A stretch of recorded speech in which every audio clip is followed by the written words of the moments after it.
চমু বাণিজ্যিক বিৰতিৰ পাছত মৰ্নিং লাইভ অনুষ্ঠানৰ এটি বিশেষ শিতান জ্যোতিষশাস্ত্ৰৰ শিতান্তিৰ মাজলৈ মই নিন্দিতা শইকীয়াই সকলোকে স্বাগতম জনাইছোঁ। প্ৰতিদিনৰ দৰে আজিও আমাৰ সৈতে উপস্থিত আছে জ্যোতিষশাস্ত্ৰবিদ কিৰয়ং ডাঙৰীয়া। তেওঁ জনাব আজিৰ দিনটোৰ ৰাশিফল আৰু লগতে জনাব কি ৰং পৰিধানে আজি আপোনাৰ দিনটো শুভ কৰি তুলিব। দাদা, আপোনাক স্বাগতম জনাইছোঁ আমাৰ অনুষ্ঠানৰ মাজলৈ। ধন্যবাদ, নমস্কাৰ। আজিৰ অনুষ্ঠানৰ আৰম্ভণি গ্ৰহগতি আৰু যাত্ৰা সন্দৰ্ভতে কৰিব বিচাৰিছোঁ। হয়, আজিৰ গ্ৰহগতিও এনেধৰণৰ। আজি বৃহস্পতি আৰু লগ্ন মিথুন ৰাশিত বহি আছে। চন্দ্ৰ আজি বহি আছে কেতুৰ লগত সিংহ ৰাশিত। মংগল আজি কৰ্কট ৰাশিত বহি আছে। ৰবি বুধ বৃষ ৰাশিত, শুক্ৰ মেষ ৰাশিত বহি আছে। আজি শনি মীন ৰাশিত বহি আছে আৰু ৰাহু কুম্ভ ৰাশিত বহি আছে। আজি তিথি শুক্ল অষ্টমী, হৰ্ষণ যোগ, সিংহ ৰাশি, ক্ষত্ৰিয় বৰ্ণ, পূৰ্ব ফাল্গুনী নক্ষত্ৰ, নৰগণ, যাত্ৰা শুভ। আজিৰ দিনটোত সিদ্ধি যোগ আছে। উত্তৰ দিশত অৱশ্যে যাত্ৰা নাই। শুভকৰ্ম, দীক্ষা, আৰোগ্যস্থান, ক্ৰয় বিক্ৰয় আদি। দিনটোত নাৰিকল খোৱা নিষেধ। এতিয়া আহিছোঁ ৰাশিফললৈ। প্ৰথমতে মেষ ৰাশিৰ ফলাফল। দুখন টেৰট কাৰ্ড, চ'ৰ্টছ এণ্ড শ্বৰ্টছ। এৰিছ, আজি বন্ধু বান্ধৱৰ পৰা উৎসাহ বৃদ্ধি। কোনো মাংগলিক কৰ্মত কোনোবাই ব্যস্ত হৈ পৰিব পাৰে। তাৰমানে কিবা পূজা পাতল মাংগলিক কৰ্ম আদি ঘৰখনত দেখুৱাই আছে। দাম্পত্য জীৱনত শান্তি বজাই থাকিব। দাম্পত্যত তেনে জামেলা নাই। আজি blue colour lucky, purple colour unlucky. Cups and age of shorts. বৃষ ৰাশি, টৰাছ, আজি শৰীৰৰ প্ৰতি যত্ন লোৱা উচিত হ'ব। ঘৰুৱা লোকৰ লগত বুজা পৰা থাকিলেও বৰ এটা সন্তুষ্টি লাভ কৰিব নোৱাৰিব। ব্যৱসায় বাণিজ্যত উন্নতি আৰু বৃদ্ধিৰ যুগ। আজি যদি কোনোবাই ব্যৱসায় বাণিজ্যৰ ক্ষেত্ৰত আগবাঢ়ে, আজি উন্নতি হ'ব, টকা পইচা হাতলৈ আহিব। প্ৰেমত কিন্তু সাৱধান হওক। প্ৰেম প্ৰীতিত কাজিয়া পেচাল অশান্তি আদি দেখুৱাই আছে। বিয়া বাৰুৰ ক্ষেত্ৰতো বাধা আছে। আজি বৃষ ৰাশিৰ জাতক জাতিকাসকলে গাখীৰৰ মিঠাই দুখীয়াজনক খাবলৈ দিয়ক, ভাল হ'ব। মেৰুণ কালাৰ লাকি, চিলভাৰ কালাৰ আনলাকি। এতিয়া মিথুন ৰাশি, Gemini, once and page of shorts. এই দুখন কাৰ্ড মতে দুই এটা যুক্তিপূৰ্ণ কথাত নিজৰ ব্যক্তিত্ব দেখাব পাৰিব। আজি বিদ্যাত মধ্যম ফল। ব্যৱসায় বাণিজ্যত খৰচাৰ মাত্ৰা বৃদ্ধি পাব। প্ৰেমত শুভ ফল। আজি মিথুন ৰাশিৰ জাতক জাতিকাসকলে নিজ মাতৃক সেৱা কৰি ঘৰৰ পৰা ওলাওক, শুভ ফল দিব। ৰেড কালাৰ লাকি, ব্লু কালাৰ আনলাকি। কৰ্কট ৰাশি, কেঞ্চাৰ, কাপছ এণ্ড টেম্পাৰেন্স। পাৰিবাৰিক দিশত চিন্তা থাকিব। আজি আৰ্থিক উন্নতিৰ যুগ। পিতৃ মাতৃৰ শৰীৰৰ প্ৰতি লক্ষ্য ৰখা উচিত হ'ব। বিদ্যাৰ্থীসকলে ভবামতে ফল নাপায়। গ্ৰীণ কালাৰ লাকি, য়েলো কালাৰ আনলাকি। হয় দাদা, এই মুহূৰ্তত এখন পত্ৰ হাতত তুলি ল'ব বিচাৰিছোঁ। পত্ৰখনত এজনে জানিব বিচাৰিছে যে ভাগ্য উন্নত কৰাৰ কিবা উপায় আছে নেকি? হয়, বিভিন্ন উপায় আছে। প্ৰথমতে কুস্তিখন মতে নিজৰ ভাগ্যস্থানটো চাব লাগিব, সেইমতে প্ৰতিকাৰ ল'ব লাগে। যদি নিজৰ হাতৰ ভাগ্যৰেখাডাল চুটি আছে, ভঙা চিঙা আছে, ক্ৰছ আছে, তেতিয়াও কিন্তু ভাগ্যৰেখাডালৰ ক্ষেত্ৰত আপুনি সাৱধান হ'ব লাগিব, সেইমতে প্ৰতিকাৰ কৰিব লাগিব। এনেও প্ৰতি শুক্ৰবাৰ দিনা আপুনি যদি গৰুৰ ভৰিৰ তলৰ পৰা অকণমান মাটি আনি ঘৰখনৰ এটা কৰ্ণাৰত ৰাখি থয় আৰু সেই মাটিৰে যদি সদায় তিলক লগায় আৰু এনে যদি আপুনি লং টাইম কৰে, তেতিয়া ব্যক্তিৰ ভাগ্য জাগ্ৰত হয়। জীৱনত বিভিন্ন সমস্যা দূৰ হ'ব আৰু আপুনি সোনকালে আগবাঢ়িব পাৰিব। ধন্যবাদ।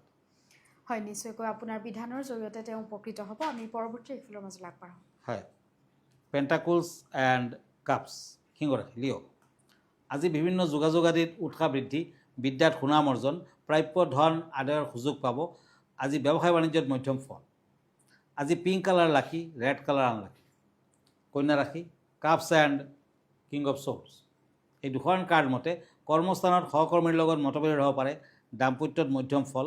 বিদ্যাত অধিক মনোযোগৰ প্ৰয়োজন। আজি দান ধ্যান কৰক, ভাল ফল দিব। Golden colour lucky, yellow colour unlucky. Cups and cups. তুলা ৰাশি, লিব্ৰা, আজি ব্যৱসায় বাণিজ্যত মধ্যম ফল, বাধা আছে। দাম্পত্যত অসুস্থতা। আজি বিদ্যাত বাধা হ'ব। ঘৰুৱা দিশত শুভ ফল অৱশ্যে।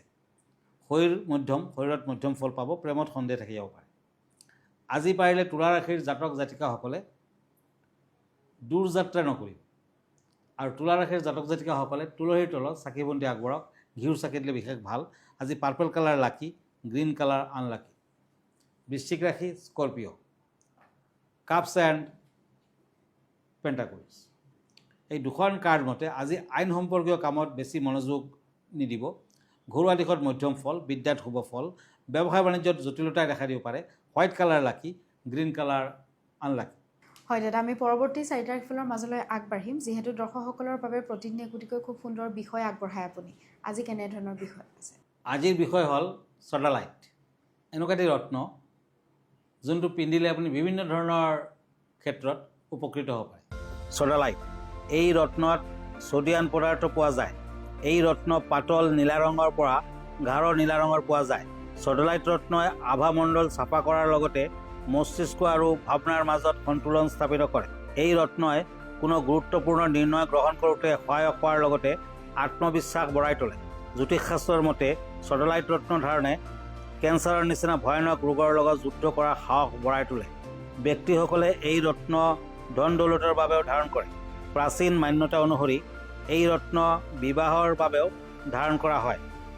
হয়, ভিডিঅ'টিৰ যোগেদি খুব সুন্দৰকৈ তেওঁ ব্যক্ত কৰিলে ৰত্নটিৰ বিষয় আৰু এই ৰত্নবিধ কেনেদৰে পৰিধান কৰিব লাগে বা কি কি নীতি নিয়মৰ মাজেৰে পৰিধান কৰা হয়। দাদা, আমি পৰৱৰ্তী ৰাশিফলৰ মাজলৈ আগবাঢ়োঁ। হয়, এতিয়া কাপছ এণ্ড পেণ্টাকলছ, ধনুৰাশি, ছেজিটেৰিয়াছ। আজি চোৰ ডকাইতৰ পৰা সাৱধান হওক, সংকট আছে, সচেতন থাকক। আজি বিদ্যাত বেয়া নহয়, ঘৰত আলহীৰ আগমন হ'ব পাৰে। ব্যৱসায় বাণিজ্যত সফলতা লাভ, প্ৰেমত মধ্যম ফল। ব্লেক কালাৰ লাকি, পিংক কালাৰ আনলাকি। মকৰ ৰাশি, কেপ্ৰিকৰ্ণ, পেণ্টাকলছ এণ্ড পেণ্টাকলছ। আজি সহজতে আনৰ কথা বিশ্বাসত নল'ব। ব্যৱসায় বাণিজ্যত মধ্যম ফল পাব।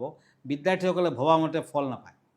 আজি যিমানে ট্ৰাই নকৰে কিয় বিদ্যাৰ্থীসকলৰ সিমান ভাল নহয়। ভাতৃৰ লগত মতবিৰোধ হ'ব পাৰে। মকৰ ৰাশিৰ জাতক জাতিকাসকলে বিধৰ্মী লোকৰ ধৰ্মস্থানত অকণমান টকা পইচা দক্ষিণা নতুবা লোহাৰ দ্ৰব্য আদি আগবঢ়াওক, ভাল ফল দিব। Lucky colour cream, unlucky colour grey. কুম্ভ ৰাশি, একুৰিয়াছ, কাপছ এণ্ড চ'ৰ্ছ। এই দুখন কাৰ্ড মতে আজি কৰ্মস্থানত জটিলতা কম পাব। হঠাৎ শৰীৰত কিছু আমনি থাকিব পাৰে। দাম্পত্যত সুখ শান্তি বজাই থাকিব। আজি সন্তানৰ শুভ। আজিৰ দিনটোত মন আনন্দিত থাকিব।